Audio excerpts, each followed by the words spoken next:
Yeah. So I would like to take the opportunity to introduce Shri Balaji Venketeshwar.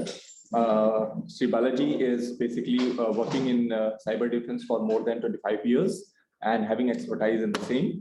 And he has innovated multiple solutions and created de novo framework to raise the bar of information security control. And with 1 global patents granted, 9 filed, and 1 trade secret. Balaji has also worked for State Bank of India, Wipro as a head, risk management and compliance, Bank of America as senior vice president, global information security for Global Delivery Center and Cisco, India, PwC as executive director, cyber defense, Qualcomm as director, cyber defense, IDFC, First Bank as CISO. Currently, Balaji is working as chief mentor, Cyber Vidyapeeth, an educational entity dedicated to advanced cyber defense training and education. He's also part of different committees, like he's basically a member of advisory board of Global Cyber Olympics from 2014 to 20, member of CII National Committee on Telecom and Broadband during period 2017 to 18, co-chair of CII National Subcommittee on Cyber Security for duration 2016 to 17, member of National Committee of Cyber Defense for Critical Infrastructure. So he's having a very, you can say, very high, you can say, profile. So we are having him today. So let's over to you, please. So please have a. Thank you so much, Abhishek ji. Good evening, ladies and gentlemen, boys and girls from across the IISM and beyond. It's a pleasure to connect with always the young mind, academia, and every time when I connect, really I get charged up because you all are the future of the country. Cyber defense education challenges in Industry 4.0 and the road ahead is the topic of the day. And we'll try to dissect the entire program into 4 broad areas. The one area will be what is Industry 4.0 or Industry 5.0 down the line, and what exactly the term stands for. And then we'll talk about what are the key ingredients of Industry 4.0 which are under attack from the cyber perspective. We'll also talk about some of the geopolitical issues which the world has engulfed in the last 3 to 4 months time, and the major cyber attacks which have been caused by the attacking countries and the attacking groups. We'll also talk about the various component subsystem level, how the hack has happened in the last 3-4 year time, particularly for the component of Industry 4.0. And finally, we'll talk about what is the challenge and how India can convert the entire challenge into opportunity area. So let's start with my the first slide. What is Industry 4.0? I'm sure that most of you, when you were doing your 10th, 9th and 10th time, you must have heard about Industrial Revolution, and which all started with a very simple basic machines, and it all started in 18th century, and the people started getting benefited out of that because then the mass production of certain thing was possible. Industrial Revolution, which started in 20th century, which is known as proper Industry Evolution 2.0, which has got the most important component, the powered by electrical energy and the engines.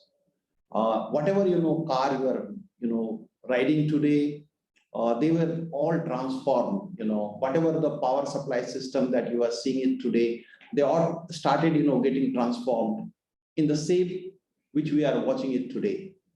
Then the next generation started, which was actually beginning of the 70th 1970 onward, which was real industrial revolution, which started across the globe same time. Which means there were electronics embedded systems started being produced. And those embedded systems were actually transforming the human failures into success opportunities. And the last one, which is started 5 years back, it is known as Industry 4.0, which means that how the cyber physical systems can be utilized to transform the entire production line.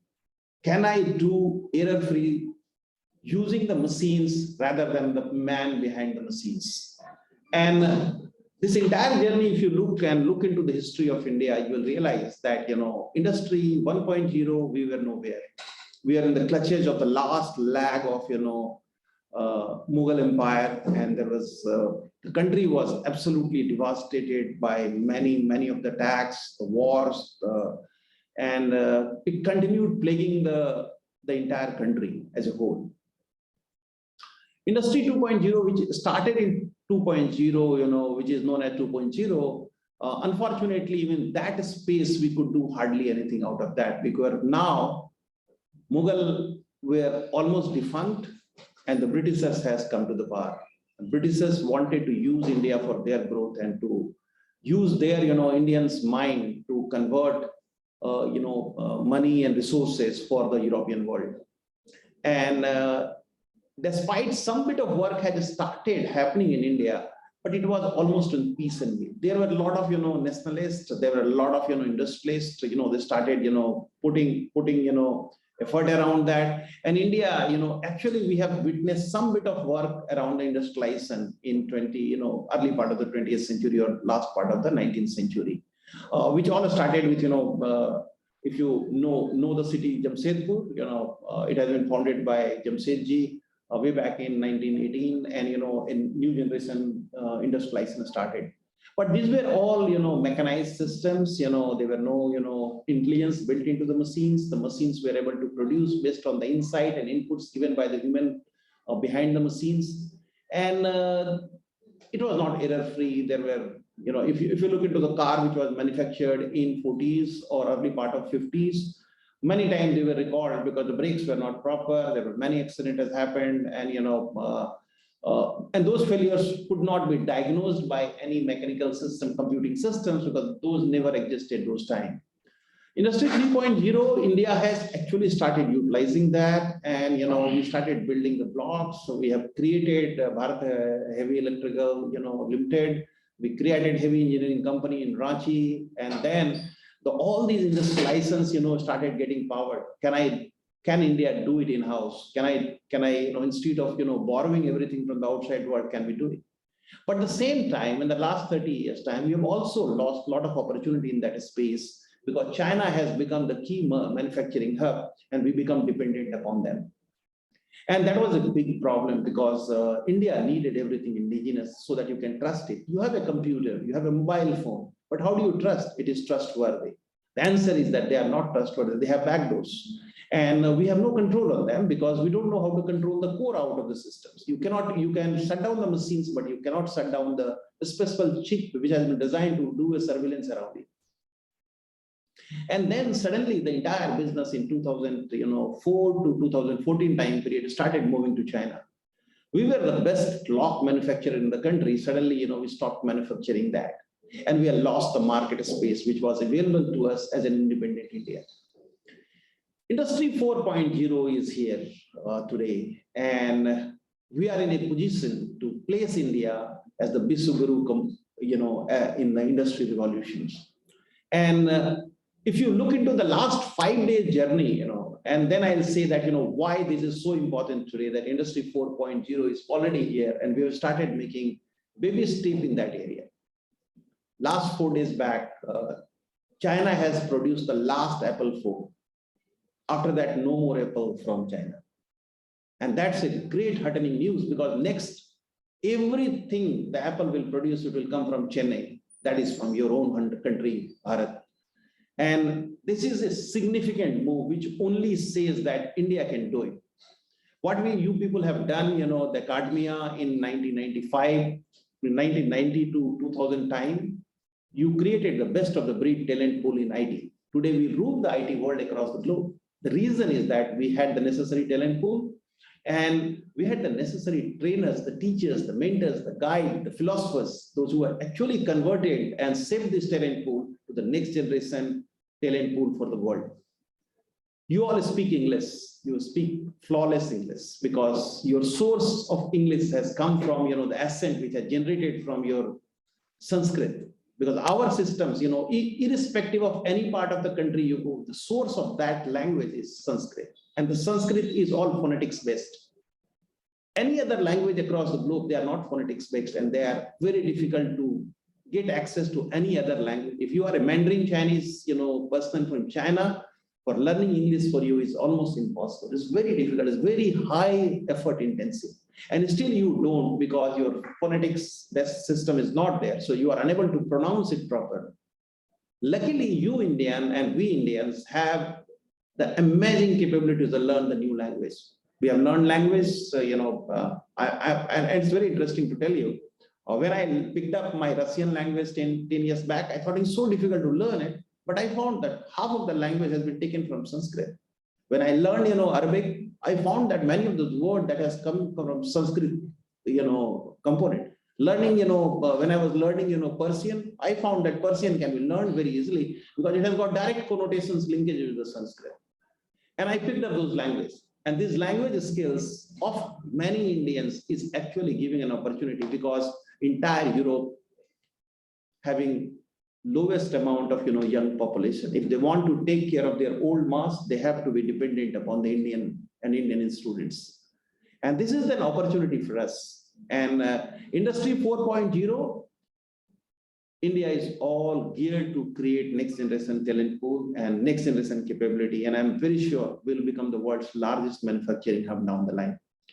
With that, with the Industry Revolution 4.0, the moment you connect the cyber physical system, the challenge is that all these things are connected work. And the connected world brings its own challenges. If you look into the history, just for 2-minute recap, 1716 to 1840, all mechanical production, 1870 to 1940, it was all mass production of electricity and bit of assembly line. Assembly line was in the later part of 60s, not in the early part of the 60s, because if you look into the assembly line, word has come from General Motors, who started producing, the car in a very systematic fashion, and the assembly line came to the beginning. 1960 to 2010, it was all computers, semi-computers, mainframe computing, personal devices, internet, but not Internet of Things.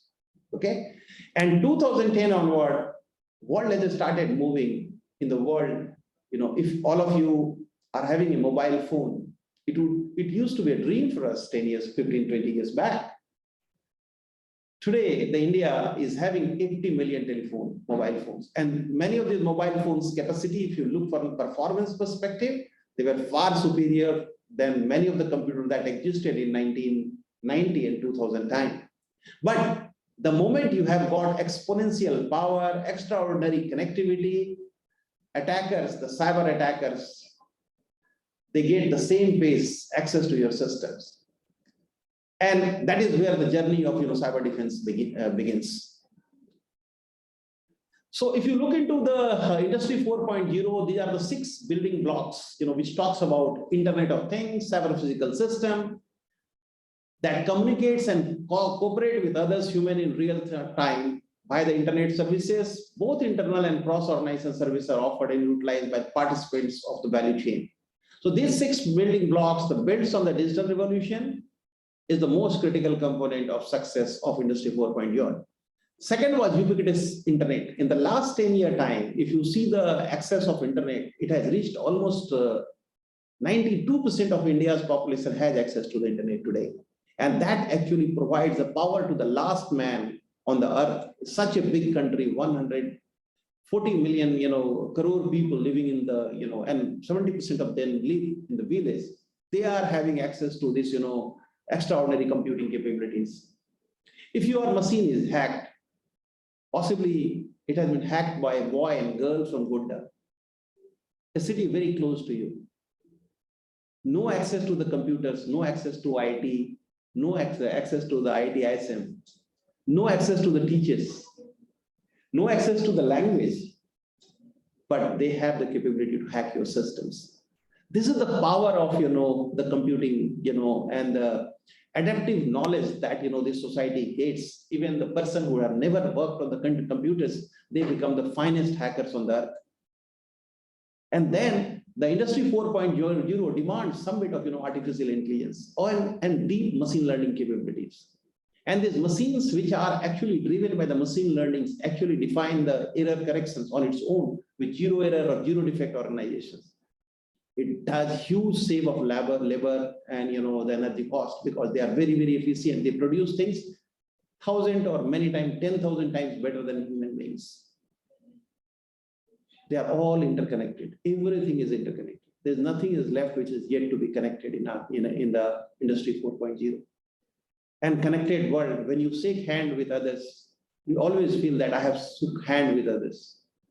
Ladies and gentlemen, you must watch your hand. Your hand is being touched by the others. So more you touch the others, more chances you get infected by the dirty hand of the other side of the world. And that brings a great opportunity area, as well as challenge area for the country. So if you look into, the magic world of your computes, in the last 5 journey that we all have seen in the last 3-4 generations, okay? Your grandpas might be, have seen how the telephone was come. It took 75 years to reach the telephone to a country. And it took 7 years for the web to reach the country. And it took 4 years for Facebook to reach everyone. Instagram, when it got created, it took less than 2 years to reach almost 40 million people. And mind it, Pokemon, it just took 40 million people in 1 month time. The power of computers, the power of the mobile phones has become exponential. At the same time, the power of the attacker has become exponential too. Industry 4.0 is, if you club it together, it is a world which comes with autonomous robots, doing smart simulation for everything you do, so that failure mode effect analysis can be carried out on a real-time basis, horizontal and vertical system integration, so that, the failure because of, list integration system or, delay in the list integrated system can be avoided. Internet of Things, which are your IoT or industrial IoT systems, the sensors, actuators, or the sensor nodes actually provide you a amazing, insight and capability in the real-time basis. The message which comes from these actuators can be converted into actionable intelligence in fraction of second using big data science. Augmented reality provides you an insight that, how close the look will look like. And when you create something, you use augmented reality to check whether the look and feel and the, aerodynamics of the components are actually as per the specifications. It is no longer a paper drawing, it is augmented reality. And if you're looking for additive manufacturing, you want to have 1 million colors of the just 3 color pigments, you can achieve that very easily. But the most critical component in the connected world is the cybersecurity, which has been ignored largely by the manufacturing entities, and which has led to a real crisis across the world. Today we are, last 3 months time, what we have seen, let's capture it there. Last 3 months, some of the biggest thing that happened. But we must not forget the history, because history, if you forget the roots. You forget the reason why it has happened. And then you don't learn from your past, which allow you to fail in the future. If you want to be successful, Chanakya, in one of his statements, he has said, always learn from the failure of others, because you do have very limited time to fail. So these incidents, even though some of them are very scary, it has not happened in your country, but they are worth going through to comprehend what went wrong. Chernobyl nuclear disasters, I wrote a paper on it in Noon, as early as in 1997, it was a cyber war. People laughed at me. Today, they are analyzing the step by step, and they found Chernobyl disaster has happened because the SCADA system which was connected has been breached, and which led to the failure of the furnace, and the furnace led to the collapse of the entire systems. There is no evidence if the fire takes place left. It is very difficult to do the forensics and find what went wrong. But connected world started with Chernobyl. I don't know if you all remember, the Scud missile could never be fired to the American entity. Some of you might not have born that time, but history is evident. Go and study the Iraq war, and you will find most of the Scud missile, which Iraq has paid billions of dollars to US, has never worked against the US entity. The reason was the GPS was compromised. The global position system has been actually manipulated remotely using a technique, which is still yet to be discovered that what went wrong. But the backdoor has been designed that if it goes towards American entity, then it should not fire and should flop. Exactly that has happened in case of, Scud missile. The last few months, if you look into the geopolitical crisis has started, Ukraine war, what you are watching it today, the pain attached to that, it all started around a few years back, but in the last 3 months, what we are observing, as a cyber defense professional, I spent 30 years, I have been a hacker since 1994. Many of you might not have born that time. And whatever bad dream I used to see in the last 30-year time, that this can also happen. Some of the things I could not try because I never had that opportunity to do it. I never had those much of money to do that, some of the testing, prototype testing. But I knew this can be done like this. Whatever I have dreamed, all the bad dream has to come true. All the bad dreams are actually the weaponized cyber warfare weapon. And they are being used left, right, and center in the last 4 months' time. Last 10, 15 days' time, if you look into the oil tanking, which is the world's, Germany's largest oil tank companies, the way we have Indian Oil Corporation, oil tanking is the supplying systems. They could not supply a single drop of gasoline to the country or petroleum to the country, which led to the huge crisis across the supply chain issues. And there are sites where the food could not reach on time, and there are people who are suffering because oil is not available. If you look into the last 2 weeks' time, Ukraine, there was a huge line of the people standing at the gas stations, and there is a petrol pump that we call it here. Everywhere it is known as gasoline stations. So gas station, thousands of people are strong, and there was not a single drop of oil was coming out of it. You won't believe it is so easy to do that attack. And I tested that attack many times in the past, and I know that I can do it.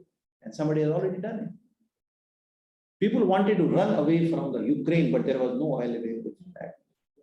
Power outage, Ukraine crisis of 2016, and the current crisis in the last 10 days' time, and the Bombay power crisis 2 years back, and again 3 days back, they were all hit by the significantly large weaponized cybersecurity weapon, which has been utilized to do that. And that is the challenge that the world of the connected world is facing today. Belarus rail has been absolutely shut down for 4 days' time. People were in minus 20-degree temperature, standing on the streets, on the roads, in the jungles, because the train was not moving an inch. Food was not available. 2 days they got stranded. Thousands of old people suffered badly and many deaths has happened, though it has not been reported, but many deaths has happened because of minus 20-degree temperature. If you don't have the heating systems in the system, the old people will not survive. And all this attack was possible because it's a connected world.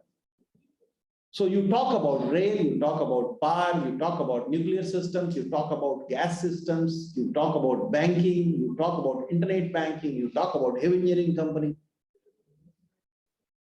While there is no big news, but overheard that whale was down for 3 days' time. Our own company was down for 3 days' time. Jawaharlal Nehru Port Trust was down for 4 days' time last week. They are all connected. And we are suffering from these issues because of two problems. We don't have anything which can be trusted. Everything has come from the outside the world. Every embedded system that you are having, whether it is a mobile phone to the most complex compute system that is there in the library, everything is foreign and they are not trustworthy. And that can be manipulated at a time when you need it most. So many attacks, just to reiterate, if you look into the Brazil meat company, they could not sold the meat. they lost almost around $300 million because the supply chain system was badly damaged and they don't know where to supply these meats. They cut the meat, but they don't know how to supply it. Fujitsu suffered major data leakages, and the problem that happened 2 years back has resulted into Fujitsu key systems getting burned remotely. It is getting burned remotely. Mumbai power crisis 2 years back and 3 days back only suggests the same type of service disruptions. US's Coast gas pipeline, it's a very important colonial pipeline attack, which has happened, last year in January. You won't believe the entire city with minus 40, 30 degree temperature was not having access to the gasoline, and the gas pipeline was not available, supply was not available. Thousands of people died. Minus 30, 40 degree temperature without the heating element in your house, you can't live there. And the body has not been, Indian, human body can survive that, minus 40 degree as well. But these people were not tuned for it because they were having heating systems and they were enjoying the life. Iran nuclear systems 4 years back, stuck next. The tsunami of the modern warfare has been done remotely in 2008 because of the entire nuclear system was connected to through cyber physical systems. So name one component and it is available online. Industry 4.0 can change the entire world. It can reduce the mobile phone price from 1 lakh rupees to 3,000 rupees. It has got the power to democratize the productions and reduce the cost of operations so that it can become affordable by individuals. But at the same time, a disruptions by cyber warfare or cyber offense can cause industry 4.0 to collapse, and which can cause damage of any nature. I can tell you, more I go deeper into it and more I know how it can be done. Sometimes I don't get sleep in the night just because I know it will be done and I don't know how to protect it because we don't have the right team to do that. So if you look into the cyber physical systems, there are 4 major challenges, okay? So first component is that exploitation of an IoT vulnerabilities. So you have got all the IoT or IIoT, they have got, some vulnerabilities which has not been fixed correctly.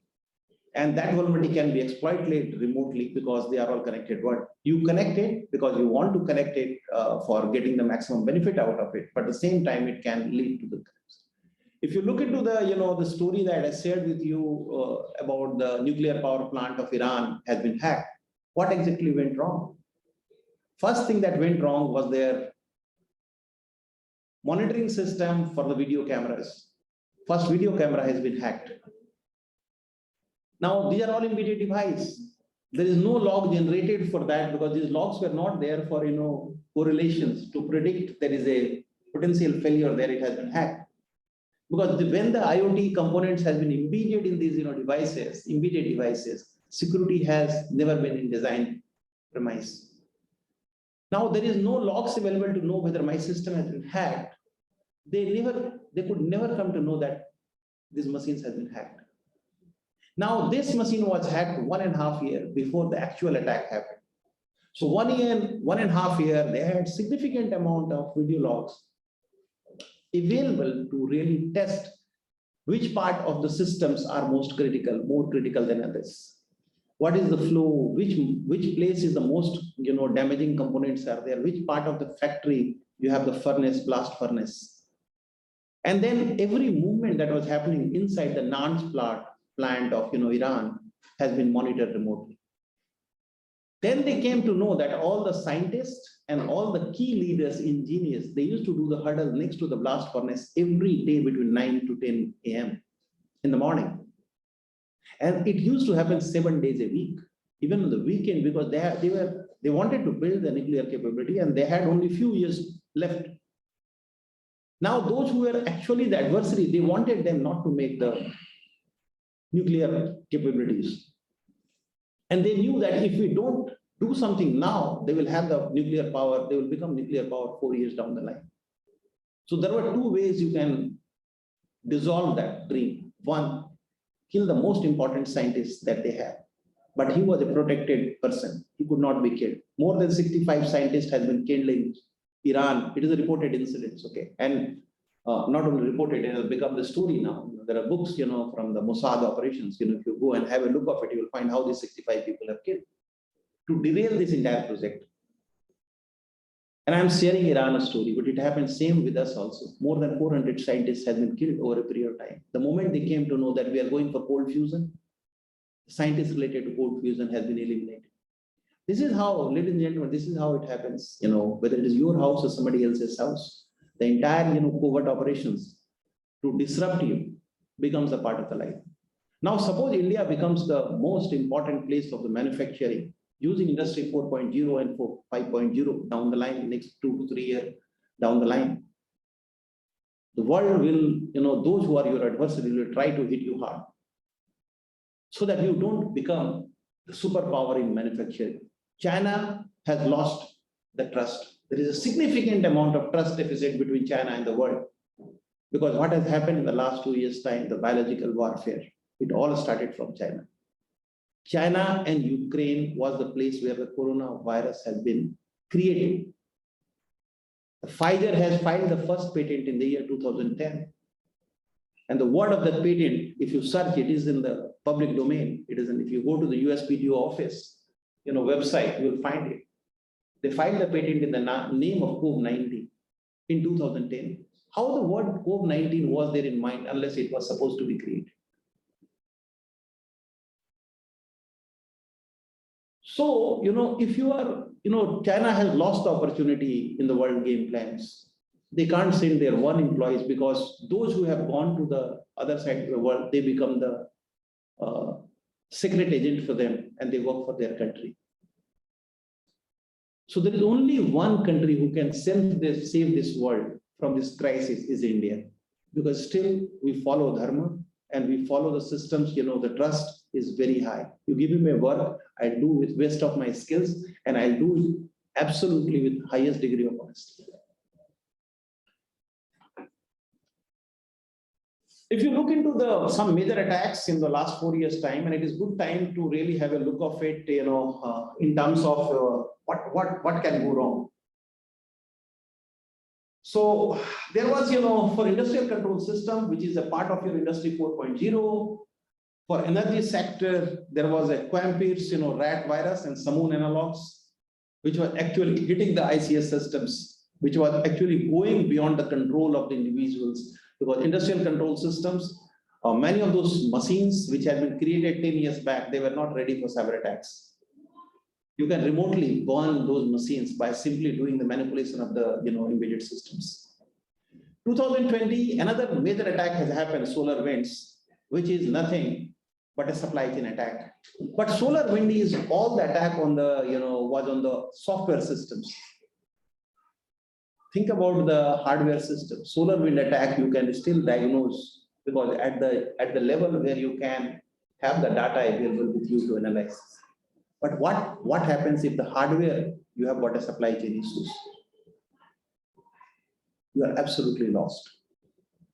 You cannot contain the damage, Think about it, a situation, okay? High definition camera, which is coming from China. Your prime minister is moving here and there, and those video camera is having a backdoors, and they are being deployed across the country.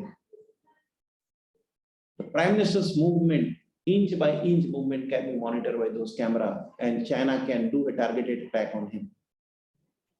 I'm not saying that this will happen, but if you don't have something which are indigenous in nature, where you have the trustworthiness built into it, it is impossible to really take away this type of warfare capabilities at the hardware level. So if you look into the typical vulnerability attacks on IoT system, so there are 4 major attack methods has come into the. I dissected somewhere around 60 major attacks, and I found these 4 are the one which can lead to major attacks in the IoT systems. So one is the critical software vulnerabilities. Normally that get overlooked by supply chain software manufacturers, and they become present in every IoT device. And that is used in the variety of industrial settings. Now, those devices, if the vulnerability has not been taken care of by design, and if the vulnerability exists, a passionate cyber attacker can find those vulnerabilities and they can actually destroy that system remotely. Second one is the attacker external or coordinated internal, okay? You also have the insider threat, it is not just external threat. Discover the vulnerabilities, develop a sophisticated exploit, and then target industrial network that are exposed to that. There is a very simple website, is known as SODAN, SHODAN. Go to the SODAN. Even if you are not paid thing, you want to see how many systems are vulnerable in the country on industrial control system, you will be able to create a graph database out of that. If you pay money, you know much deeper answers around that. So as an attacker, when I target a industrial control system in our adversary country, I don't need to go and do the scannings. I don't need to go and search the vulnerability. These vulnerabilities are already recorded somewhere. Just pay some 1 million and you get everything. You know which are the machines running in the old IoT system which does not have any security things, and then you target a malware based on that.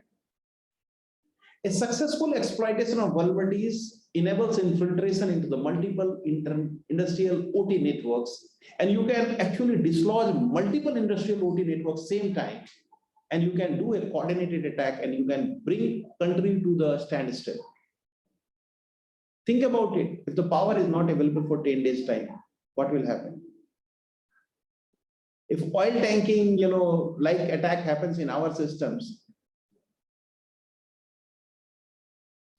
10 days we could not recover, the entire supply chain will fail. Millions of people, those who are traveling on the street, they will still survive. But think about it, there is no food available because the foods are not, manufactured locally. If you are living in Delhi, your vegetables are coming from as far as, Jharkhand.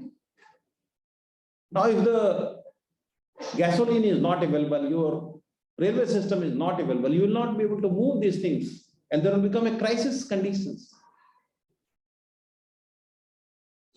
Again, targeted malware or the ability to alter configuration setting, network and device failures could then result in physical damage of the systems. Exactly that is what has happened in the NANS plant in Iran in 2008 with the malware Stuxnet. The blast furnace has been taken rotten. There is another attack which has happened in Israel on their water systems. I think I have a story around that. I'll tell you in the next one. Ripple 20 vulnerabilities, this was one of the brilliantly written, vulnerabilities. I have got the full code with me, and when I was actually dissecting the code, I was touched. The passionate, the code writer, the way he has written the entire thing, it goes into 40, 50, MB file, more than 3,000 pages of, codes he has written. He must have taken, or the group of people must have taken 8-10 years to develop that. And they know precisely how I can hit the transport sector, how I can use gas sector, how I can shut down the, the aviation systems.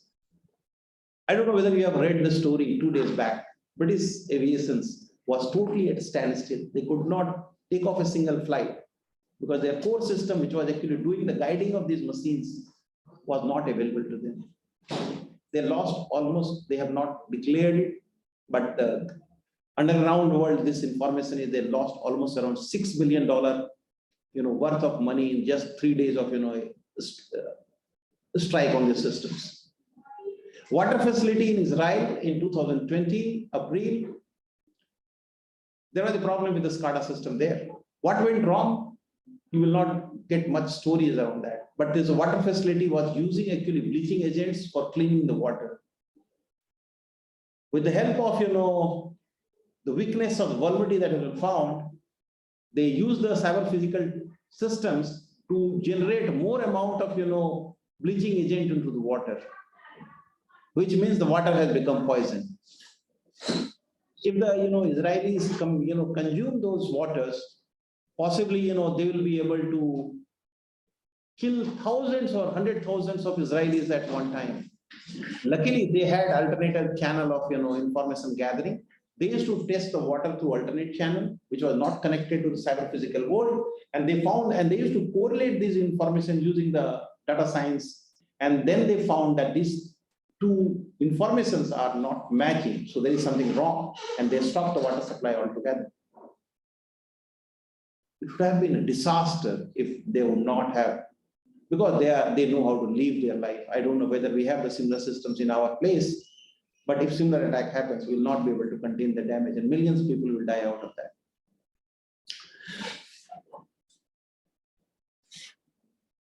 So there was a very interesting story that all the SCADA systems are air gapped. But actually Industry 4.0, even you are air gapped, you are still connected to some way. And these connections can be exploited. You won't believe there was a story, I did some bit of study on that, very deeper study around that. To do that a story, I had to really hack into the system to know more about that, what has been wrong. So there is a company, which is known as Saudi Aramco. It's the world's largest, oil generating company. They have got biggest refinery on the earth. So somebody has dropped 500 plus USB device. It was a simple memory stick device. But this device was not a normal one. It was made up of pure 22 karat gold. And it was dropped in the car parking area. This 500 piece has been dropped in the car park area. In the morning, when somebody is entering and opening the door, they are finding one USB device. Out of 500 people, they got the device. 6 of them connected the device to their office systems, and they are dead. 30,000 machines crashed within 2 days' time.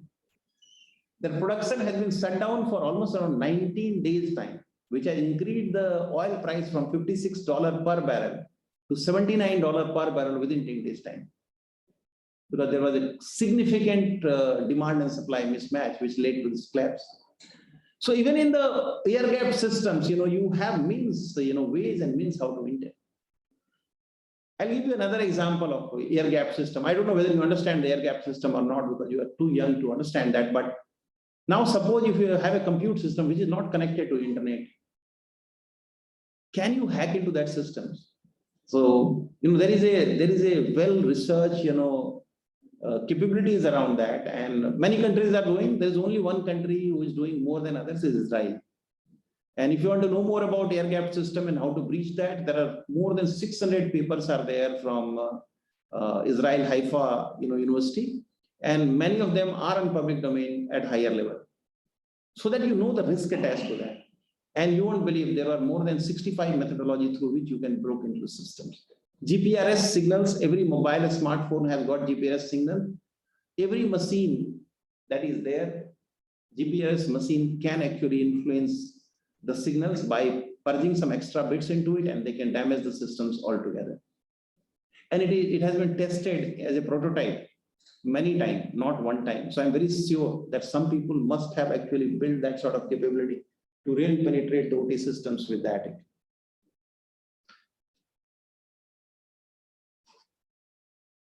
Okay, so I'll go to the main component. This presentation is with your college. So if you want to have access to that, do access that and have a look of it. If you have a comment on that, do connect with me. But I'm going to give you some very important insights, and that is the reason why I'm here today.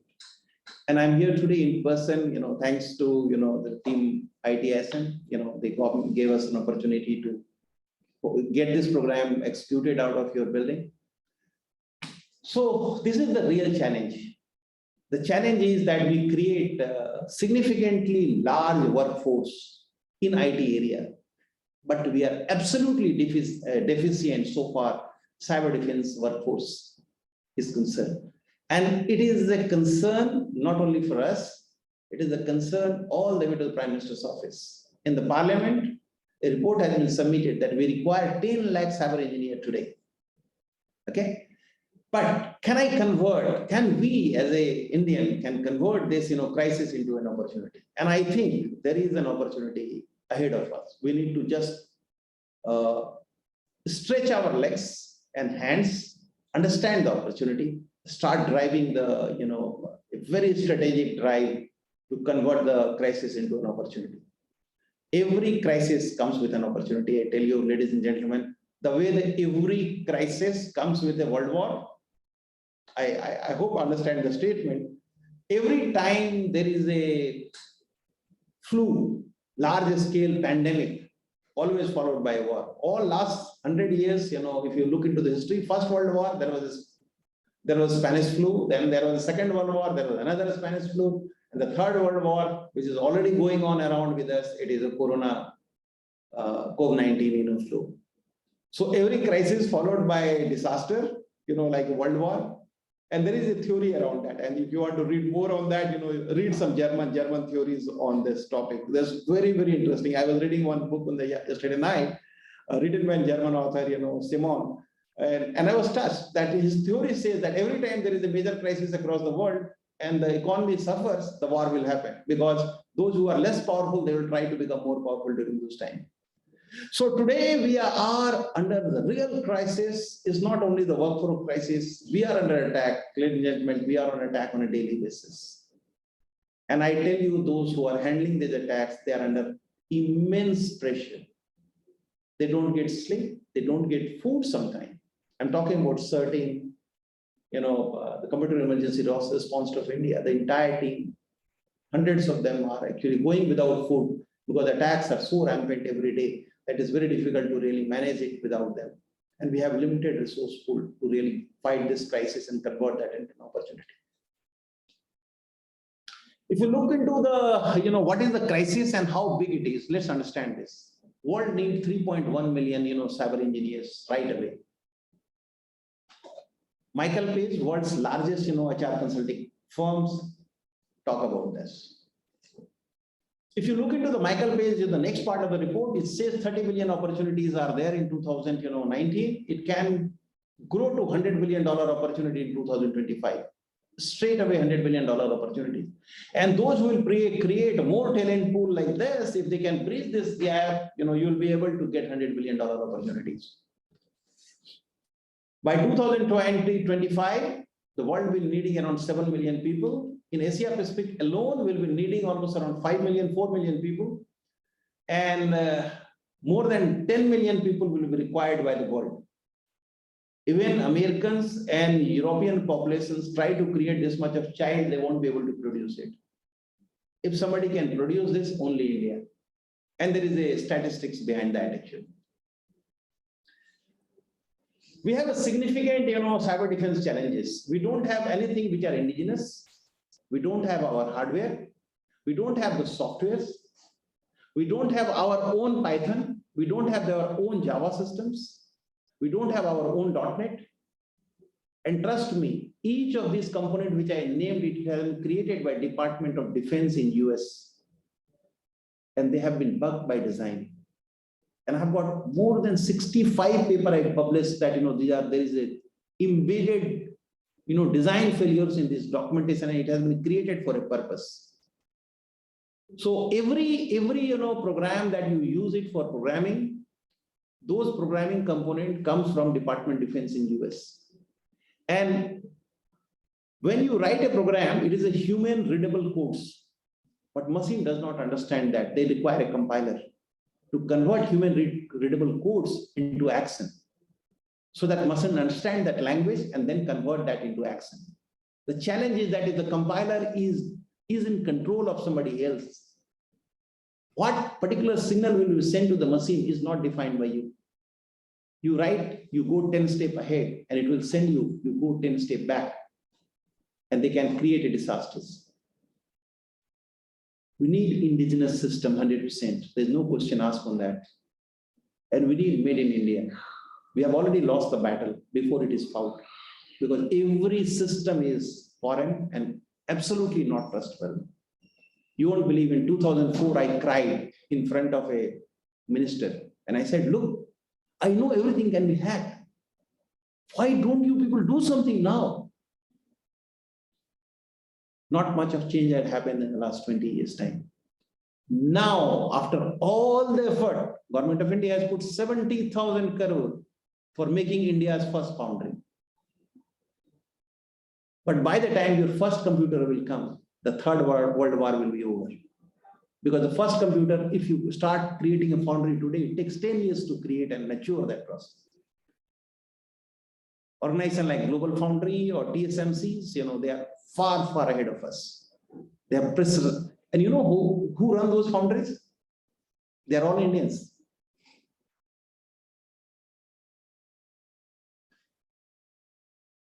Dr. Srivastava, who is a passed out, 33 batch passed out from IT Chennai, IIT Kanpur, he's the man who has created world's every foundry.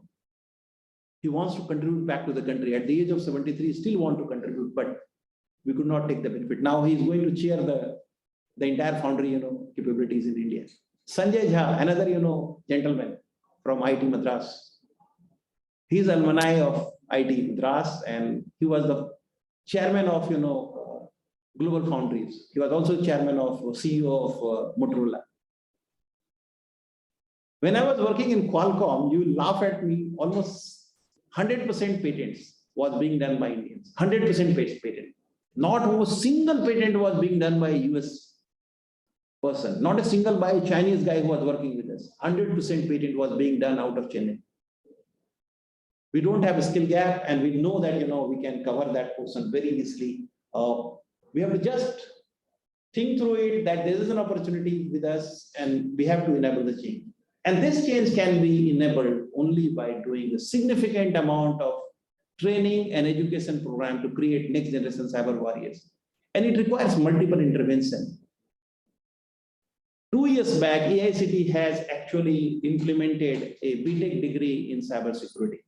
Only 20 colleges across the country has implemented that. These 20 colleges will be able to create not even 2,000 students. We need 2 million students for India's use in 2025. And if we want to be the global Vishwaguru in this space, we can create 10 million cyber engineers by some other channel interventions. We can rule the world, because every machine which is going to be secured, the security will be not defined by the machine alone. There will be a man behind the machine, and that will be our citizen, proud our citizens. I know when attack will happen in India, even if you become American citizens, you will not work against India. I'm very confident about it. And I have never seen a person who goes against India apparently because they still have root connected. If you can't create the computers in next 10 years' time, we need to create 1 million cyber engineers in next 5 years' time. We create 3 million engineers, every year, okay, which is 30 lakh people. We create BCA, MCA, BSc, IT, another 2 to 3 million. Out of that, if you look into the computer science and electronics engineering, it is almost like 1.4 million engineers we create. And 2 million people are from the BCA, MCA, BSc, IT, and deep skills in mathematics, even they are eligible for this course. If we create 3 million, if we can create just 3 lakh or 10% out of that every year through alternative interventions, possibly we'll be able to rule the world in 5 years from now. Because ultimately security is going to be managed by our Indians. And the moment the machine is in our hand, we know that it will never be used against our own country. And that way you can really rule the world in 5 years' time. If India wants to be a superpower, India never want to become a superpower to rule the world. We still believe that there is a ingraded Vedic system which forces us to realize that entire world is one. So we have got significant amount of opportunity to really pursue a career in cyber defense, and that will change the image of the country altogether in next 5 years' time. And we have only 5 years' time left. If we don't, China is training 5 crore population in English, and they will be ready to speak English in next 5 years' time. So if you bridge the gap from now to 2025, everyone who will go through these specialized skills, and these skills are not, ladies and gentlemen, not a rocket science. If you have got basic mathematics clear, you will be able to become a cyber engineer. World's sharpest brain and the most toughest guy to crack The one who has written Kali Linux, he's an Indian from Bardhaman. He has not passed class 10 exams. Every one of you, if you are a hacker, you will be knowing Kali Linux.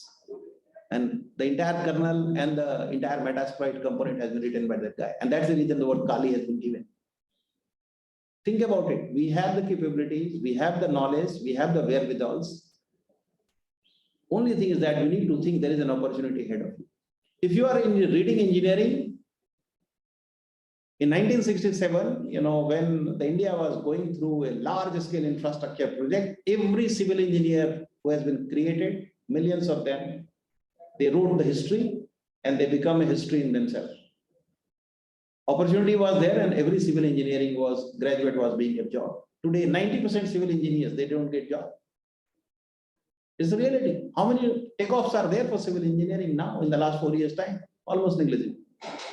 They are getting converted into, cyber defense. And they can do it because I'm telling you what is required is a basic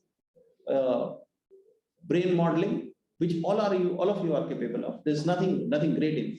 You can convert your mind and you can put effort for 6 to 12 months time and your energy can be channelized in cyber defense area. And then if you are passionate, you'll be able to build a huge career ahead of you in the next 2 to 5 years time. I know some of my students, those who have undergone training with me and they have become part of my life. Average pay in 5 years time is in the ratio of 70 lakhs to 1 crore rupees in India. It is not American pay slips. I know a guy in Ranchi, his name is Ayush, and he has got just 3.5 year experience. Microsoft now has an offer of 75 lakh rupees. And he said that I work from my home in Ranchi. They said, okay, I'll give you everything. So the reason is that there is a significant crisis, significant demand, and there is no material taker for that. World is grappling in crisis and India is grappling in much bigger crisis because we have got shortages 9% more than the rest of the world. And if you don't take up this skill, who else will take it up? You have all regions to become. And the very interesting thing, any field you come to, Industry 4.0, even if you're brilliant, electronic engineers, you have to live with the TCP/IP. You don't have any options.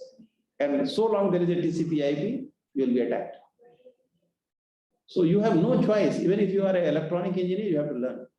Making a new generation 3D buildings, again, you are connected world. This machine will become dysfunctional if you don't understand how it is connected. So multidisciplinary study is the call of the day. Irrespective of which field you have specialized, you can still become a cyber warrior by putting some extra efforts, even during the college days. A new education policy provide you with an opportunity that you get some more certificates around that 1 year course. You can do it along with your BTech degree. And that can be used for actually giving credit for you in the master's.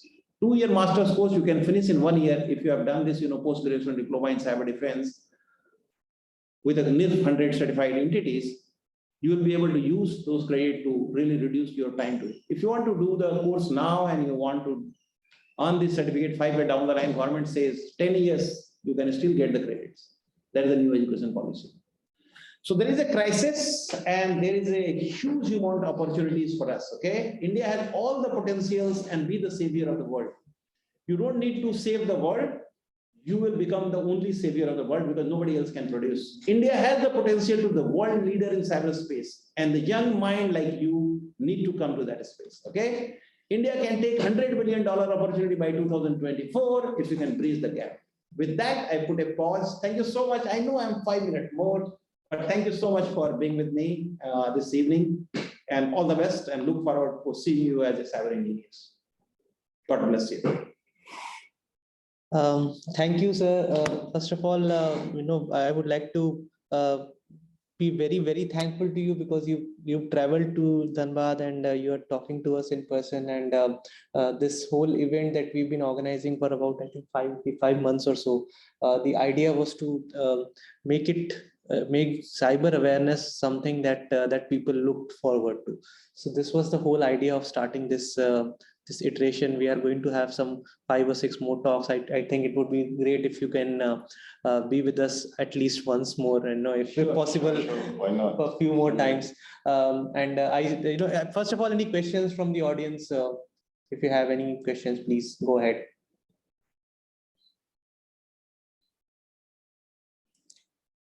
Okay, so one question that I had in my mind, of course, is that I was a part of ISRO Satellite Center, and we used to have this policy that you were talking about in the air gap, that even the director of the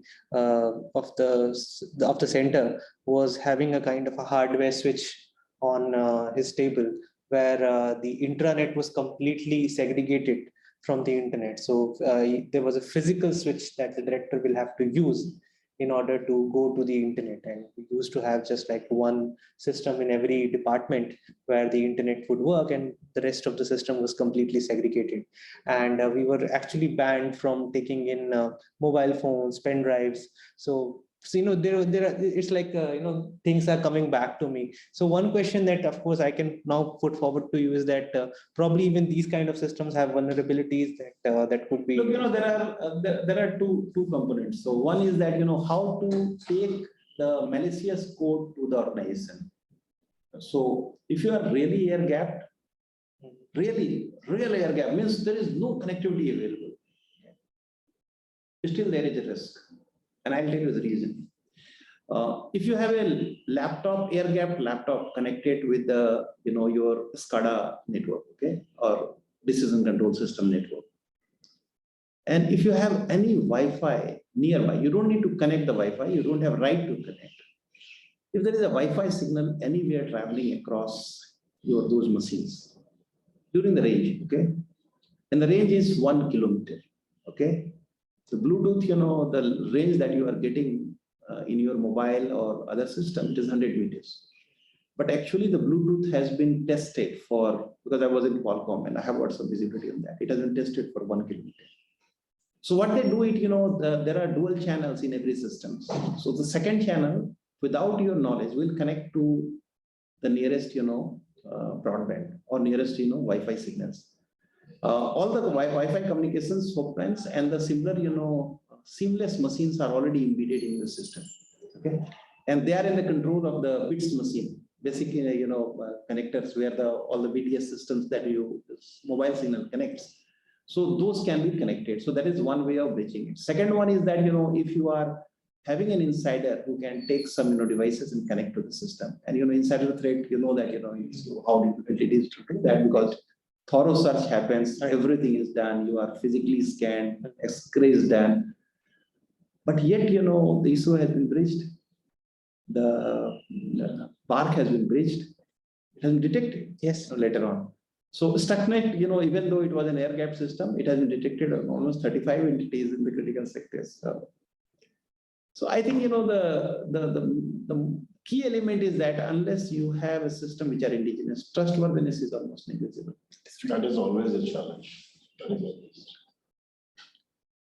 Thank you, sir. Thank you for such an enlightening session. And as I said, we'll try to have Balaji sir and Shashank sir probably sometime again in this series of Cyber Jagrookta Diwas lectures. With this, I would like to conclude the lecture. I would like to thank everyone who joined, and especially our speakers and Shashank sir and Abhishek sir who's with me. So thank you everyone who joined. We'll see you in the next iteration of this talk. Thanks. Bye. Thank you so much. Thank you. Namaskar. Namaskar. Namaskar.